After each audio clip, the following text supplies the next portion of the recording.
কেউ কি বলতে পারবেন তিনি কখন ঘুম থেকে উঠতেন? ক্লাস।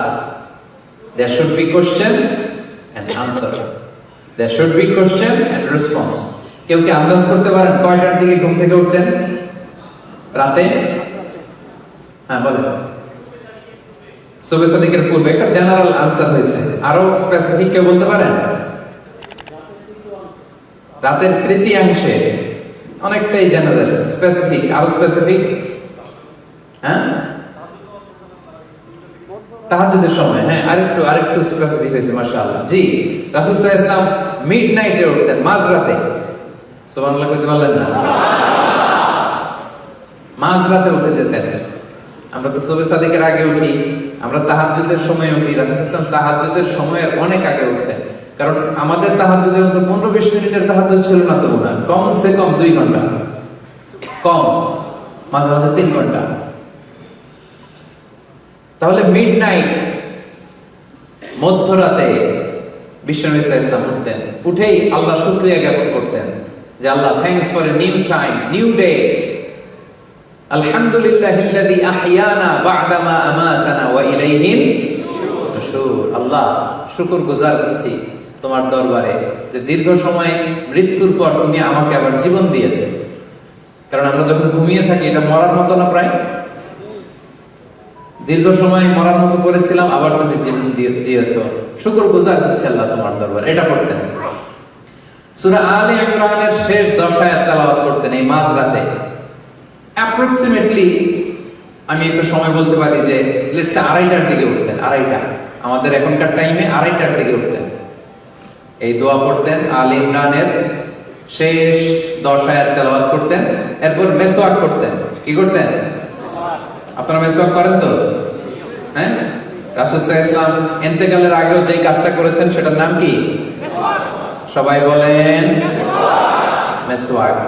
মেসওয়াক করতেন তিনি, রাসূলুল্লাহ সাল্লাল্লাহু আলাইহি ওয়াসাল্লাম। সব নবীরা মেসওয়াক করতেন, আপনারাও মেসওয়াক করবেন। এরপর তিনি তাহাজ্জুদ শুরু করতেন।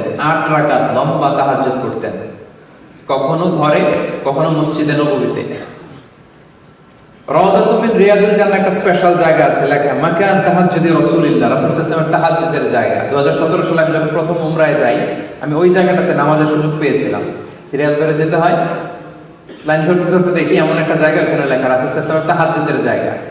মসজিদে যখন পড়তেন ওইখানে পড়তেন। আপনারাও মদিনাতে গেলে আপনারাও ওখানে সালাত করতে পারবেন ইনশাআল্লাহ।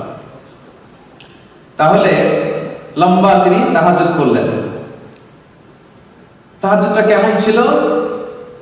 লম্বা সময়ের জন্য ছিল, লম্বা, লং কিয়াম, লং রুকু, লং সাজদা। কত লম্বা? আম্মা জান আয়েশা রাদিয়াল্লাহু তাআলা আনহা বলেন, ফালা তাসআল আন হুসনিহিন্না ওয়া তুলিহিন্না। বিশ্বনবীর তাহাজ্জুদের নামাজ যে কত লম্বা ছিল আর কত সুন্দর ছিল এটা আমাকে জিজ্ঞেস করুন, আমি বলতে পারবো না। আমি বলতে পারবো না মানে এত সুন্দর ছিল, এটা ভাষার বর্ণনায় আমি আয়েশা ফুটিয়ে তুলতে পারবো। সুবহানাল্লাহ, লম্বা কিয়াম। যতক্ষণ কিয়াম করতেন ততক্ষণ রুকুতে থাকতেন, যতক্ষণ রুকুতে থাকতেন ততক্ষণ রুকু থেকে উঠে দাঁড়িয়ে থাকতেন, যতক্ষণ রুকু থেকে উঠে দাঁড়িয়ে থাকতেন ঠিক ততক্ষণ সিজদায় পড়ে থাকতেন, যতক্ষণ লম্বা সিজদা দিতেন 2 সিজদার মাঝখানে ঠিক ততক্ষণ বসে থাকতেন। পড়েন সুবহানাল্লাহ। হাত্তা তাতাফাত্তারা কদামা, বিশ্বনবীর পা ফুলে এরকম মোটা হয়ে যেত, টিউমার হলে যেরকম ফুলে যায় মোটা হয়ে যেত। লম্বা তাহাজ্জুদ। রাতের 1/6 যখন বাকি, 6 ভাগের 1 ভাগ, তখন তিনি স্ত্রীদের ডাকতেন। আপনারা জানেন ওনার 9 জন স্ত্রী ছিল। কয়জন? 9 জন স্ত্রী ছিল। মোট 11 জন স্ত্রী ছিল আর 2 জন দাসী ছিল, মোট 13 জন। এই 11 জন স্ত্রীর কাছে এক এক রাতে এক একজনের কাছে থাকতেন, লটারি করতেন, যার নাম উঠতো তার ঘরে আজকে, তারপরের দিন আরেকজন, তারপরে আরেকজন, এভাবে ভাগ ভাগ করে করে রাসূল সাল্লাল্লাহু আলাইহি ওয়াসাল্লাম স্ত্রীদের সাথে থাকতেন। ওই রাতে যেই স্ত্রীর ঘরে থাকতেন, রাতের 6 ভাগের 1 ভাগ যখন বাকি, তাকে তাহাজ্জুদের নামাজ বা বিতরের নামাজ পড়ার জন্য ডাকতেন। একসাথে 2 জন বিতরের নামাজটা জামাতে পড়তেন। সুবহানাল্লাহ পড়েন। মাঝে মাঝে মাঝে মাঝে ঠিক এই টাইমটাতে রাসূল সাল্লাল্লাহু আলাইহি ওয়াসাল্লাম বাকিউল গারফাত, মসজিদে নববীর পশ্চিম দিকে বিশাল একটা কবরস্থান আছে, আমরা বাঙালিরা এটারে জান্নাতুল বাকি বলি। কি বলি? আসলে আরবিতে মাকবারাতুল বাকিয়া, বাকি কবরস্থান। রাসূল সাল্লাল্লাহু আলাইহি ওয়াসাল্লামের স্ত্রীরা, সাথীরা, সাহাবীরা এখানে শুয়ে আছেন। কি মানুষ ছিলেন। মধ্যরাত জীবিত যারা আছে তাদের জন্য তো একটু আগে কেঁদে কেঁদে দোয়া করছেনি, যারা চলে গেছে এদেরকেও ভুলেন নাই। মাঝ রাতে ওই কবরের সামনে যেও কাঁদতেন, সুবহানাল্লাহ বলবেন না? শেষ রাতে তিনি যে মাকবারাতুল বাকিতে তাদের জন্য দোয়া করতেন। এরপর ঘরে ফিরে এসে একটা শর্ট ন্যাপ নিতেন। শর্ট ন্যাপ মানে সামান্য একটা ছোট্ট ঘুম। ঘুম আসছে আসে নাই, শুয়ে আছি, পাশে কে যেন কথা বলে, একটু আওয়াজ বোঝা যায়, এরকম একটা ঘুম আছে না? কথা বলে না, চোখটা ঘুমের জন্য একটু বুঝে আসছে, লেগে আসছে, কিন্তু কে যেন কথা বলে ওইটাও শোনা যায় কানে, এরকম একটা ঘুম আছে না? এটা বলে ন্যাপ। একটা ন্যাপ নিতেন, very short nap, up until ফজর, সালাতুল ফজরের আগ পর্যন্ত। এরপরে বেলাল রাদিয়াল্লাহু তাআলা যখন আযান দিতেন তখন তিনি ফজরের জন্য উঠতেন। উঠে সুন্নত নামাজ পড়ে, ফজরের সুন্নত পড়ে, কখনো ওযু করে কখনো ওযু ছাড়াই ইমামতি করতে যেতেন ফজরের নামাজের। তিনি বলতেন, আইনানি ইয়ানামান ওয়াল কলবু ইয়াকদান। আমি এমন নবী, আমার দুই চোখ ঘুমায় কিন্তু আমার কলব ঘুমায় না। এজন্য আমরা ঘুমাইলে ওযু করা লাগে, নবীরা ঘুমালে তাদের ওযু ভাঙে না। এজন্য রাসূল সাল্লাল্লাহু আলাইহি ওয়াসাল্লাম ঘুম, হালকা একটা ছোট্ট ঘুম দিয়ে উঠে কখনো ওযু করে কখনো ওযু ছাড়া তিনি ফজরের সালাতে যেতে।